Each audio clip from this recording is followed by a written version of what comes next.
So guys আমি মাত্র zone থেকে বের হলাম আর আমার ম্যানেজার ওখানে ফাইট করতেছে। আমি এপাল থেকে গাড়ি নিয়ে ঘোরাঘুরি করবো আর কি। তো ম্যাচটা বই আসবে কিনা তোমরা অবশ্যই ফুল ম্যাচ দেখো। তো আমি এখানে গাড়ি নিয়ে ঘুরতেছি।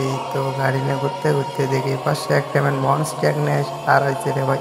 তো এর আমি মারার জন্য চেষ্টা করি, তো ভাই পাথরের আড়ালে তাও উঠলো না, বুঝলাম না কিছু। ও ফোনে লুকাইছিল, আবার গাড়িতে বলছে তাও চাকলু তোমার আমি এবার পুরো লবিতে পাঠাই, তো টেনশন মাতলি যে ও ভাই গাড়ি থেকে নামছে ভাই, এটাই আমার সুযোগ, আমার উইটা যাওয়ার একটা চান্স। এ ভাই পাগল টাগল নেই, 134-এর ড্যামেজ খাইলো। তো দ্বিতীয় আবার গুলো বলে ও ভাই 200 ভাই রে ভাই 124 তাও 206, তারপরেও মরলো না, বুঝলাম না কি নিয়েছে। আবার দেখো গাইস এখানে আমি কতগুলো ড্যামেজ দিলাম, তারপরে যাও আর কি লবিতে চলে গেল।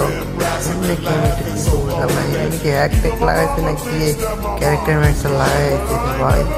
এত ড্যামেজ টোটাল 300, যাই হোক 300 কত জানি একটা দেখলাম ড্যামেজ দিচ্ছে, তারপর নক করতে গেছে। এটা লাস্ট ম্যান, আমরা একটা মারার ট্রাই করবো। তো ও ভাই রে ভাই বুই আইনা দিচ্ছে অবশেষে। তো ভিডিওটি ভালো লাগলে অবশ্যই চ্যানেলটি